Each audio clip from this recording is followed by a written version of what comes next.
नमस्कार, मेरा नाम राजकमल है और आप हमारा चैनल एक्टिविस्ट राजकमल देख रहे हैं।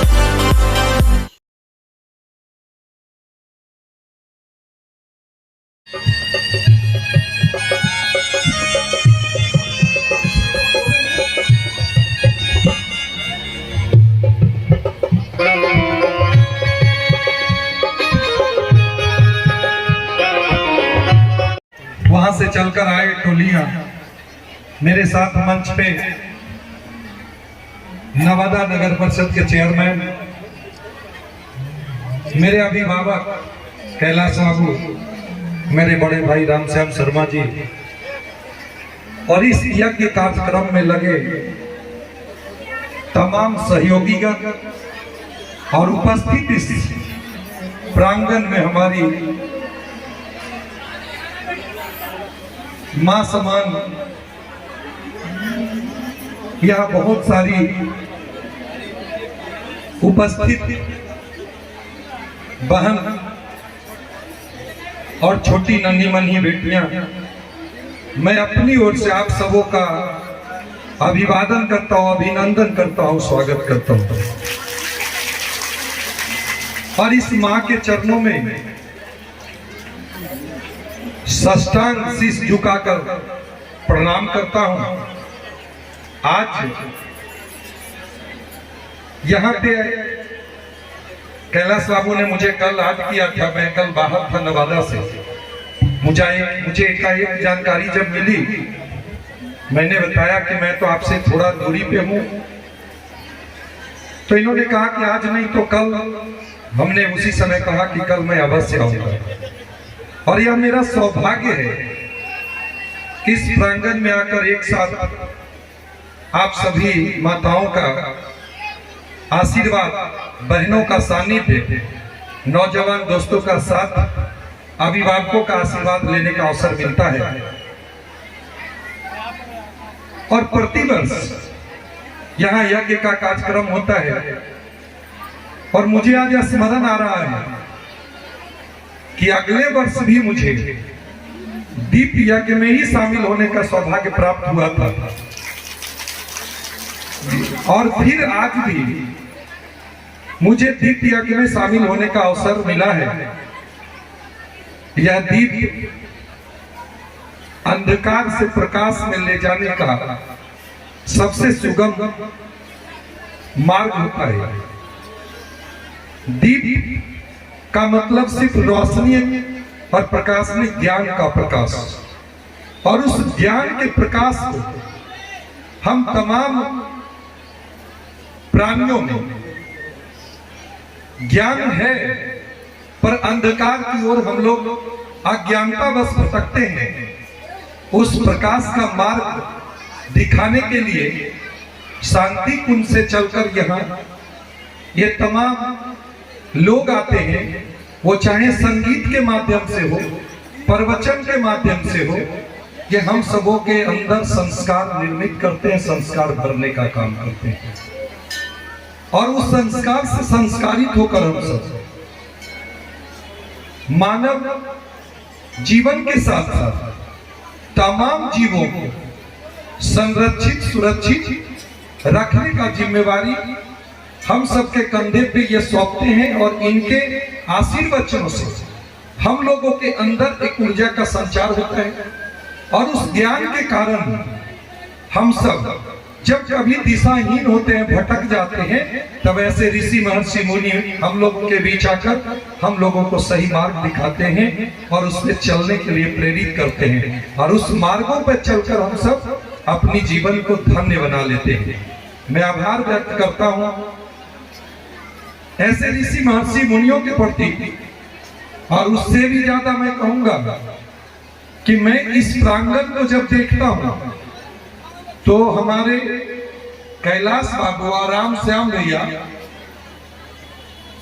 दोनों की यादें आती है कि कितने संघर्ष इन लोगों ने इस प्रांगण को गढ़ने में किया है और कई बार ऐसी परिस्थिति बनी थी जब प्रशासनिक पदाधिकारियों ने भी हड़काने का काम किया था। हमारे इस प्रांगण को कई ऐसे साजिशकर्ताओं के कारण कुचक्र रचा गया, इस बाउंड्री को भी और अधिकारियों के प्रभाव के कारण और प्रभाव में लेकर कुछ लोग इसको डिमोलिश करने की भी बातें आई थी, लेकिन तब आप लोगों के आशीर्वाद से, आप लोगों के प्यार से, आप लोगों के सानिध्य और सहयोग से मेरे अंदर जो आप लोगों ने शक्ति दी थी, ताकत दी थी, उस ताकत का प्रभाव से सहयोग करने का जो हमने काम किया था, आज उसका प्रतिफल इतना अच्छा दिखाई पड़ता है। और जब अभी आ रहा था तो सड़क, जब हम वहां से गढ़पुर से मुड़े और वहीं से लग रहा है कि आज इस प्रांगण में जो यज्ञ चल रहा है, उस यज्ञ में तमाम लोग शिरकत करने आ रहे थे, तो वहीं से मुझे स्मरण आ रहा था कि यह निर्माण स्थल में आप दोनों की जो भूमिका रही है, इस साधुवाद के लिए बहुत बहुत बहुत आभार आप सभी का। और बहन, बिना नारी शक्ति स्वरूप फिर बहन की बात करते, हम अभी तो आप बहन की बात, आप लोग नाराज मत होइए। इस ये भाई अगर है, सृष्टि कहाँ है? बिना बहन बिना माँ, ये सृष्टि कहाँ है? ये गायत्री माँ क्या है? स्वयं ब्रह्म है, ब्रह्म ही गायत्री है, और यहीं से सृष्टि चली है। आपके बिना हम कहाँ, नारी के बिना नर कहाँ? तो इसमें तो आपकी जो प्रधानता, आपका जो स्थान है, उसका मुकाबला कोई कर ही नहीं सकता। बहुत बहुत आप सबों को आभार नहीं व्यक्त कर सकता, और ना ही आप सबों का कर्ज उतार सकता है कोई भी इंसान, क्योंकि आप लोगों ने जो ममता, जो करुणा बिखेरते हुए इस सृष्टि का जो निर्माण में आपकी भूमिका है, चाहे वो एक घर का निर्माण हो, एक बच्चों में संस्कार का निर्माण हो, सृष्टि का निर्माण हो, माहौल का निर्माण हो, उसमें एक नारी का जो सहयोग है, उसको इस सृष्टि का जब तक यह सृष्टि रहेगी तब तक भुलाया नहीं जा सकता। इसलिए बहन लोग को बताने की जरूरत कहाँ कि हम लोग कहाँ, हम लोग कहाँ, जहाँ आप हैं हम लोग उसके बाद हैं, इसलिए वो स्थान आप सब होता है। इसलिए बहन लोगों के चरणों में प्रणाम है, और मैं तो उस माँ के चरणों में ही पहले ही कहा कि साष्टांग होते हुए, वो माँ है कौन? वो माँ आप ही हैं। आप ही के चरणों से किसी इंसान की जीवन यात्रा शुरू होती है। इसलिए आपका एक माँ का कर्ज कोई इस पृथ्वी पे उतार ही नहीं सकता। अगर वो संस्कारी है तो कुछ अपने कर्मों से वो अपने आप को संतुष्ट कर सकता है, पर उसका कर्ज नहीं उतार सकता है। और उस माँ के रूप में, चाहे गायत्री माँ हो या हमारी जीवनदायिनी जन्मदाता वो माँ हो, माँ होती है, उस माँ का कोई मुकाबला नहीं हो सकता है। और मुझे जहां तक जानकारी है कि स्वयं ब्रह्म और ब्रह्म ही माँ गायत्री है। सृष्टि के निर्माण के लिए इस बीज मंत्र का शुभारंभ हुआ और वहीं से सृष्टि प्रारंभ हुई है। इसलिए हम सब इसी का एक पार्ट हैं। बट इस जीवन को अगर धन्य बनाना है तो हम सब मानव जीव और मानव धर्म को अपनाकर जीवन यात्रा निरंतर अपना जो चलते रहे, सेवा भाव का संकल्प लेकर हम सबों का जीवन धन्य हो जाएगा। इन्हीं शब्दों के साथ अपनी वाणी को विराम देता हूँ। बहुत बहुत आप सबों का आभार व्यक्त करते हुए मैं अपनी वाणी को समाप्त करता हूँ। और कैलाश बाबू को इस साल में एक ना एक बार मुझे भी और इन बहनों का, माताओं का, अभिभावकों का, नौजवानों का, सबका आशीर्वाद लेने का मुझे अवसर देते हैं। बहुत बहुत आभार। और पुनः अपनी बातों को समाप्त करने से पहले माँ गायत्री के चरणों में पुनः एक बार प्रणाम करके अपनी वाणी को विराम देता हूँ। बहुत बहुत धन्यवाद।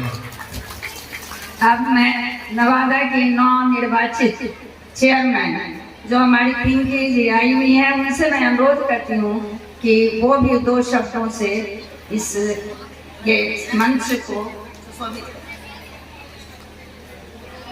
गायत्री माता की जय। गायत्री माता की माँ, बहनों, सभी भाइयों अभिभावकों सबको मेरा सादर प्रणाम। माँ, मुझे जो जिम्मेवारी दी है, मैं उस जिम्मेवारी का आप लोग मुझे भरपूर सहयोग करिए और मैं उनकी जिम्मेवारी से खरी उतरूं। मैं तो ज़्यादा कुछ बोलूँगी नहीं, जब तक मुझे जब करूँगी तभी फिर कुछ बोलूँगी। और मुझे गुरुदेव का आशीर्वाद मिला है, माता मुझे आशीर्वाद दी है।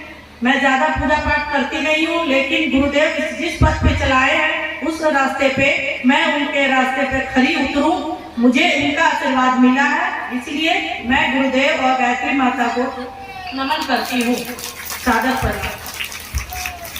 बहुत बहुत आभार। उम्मीद है कि आप नवादा जिला को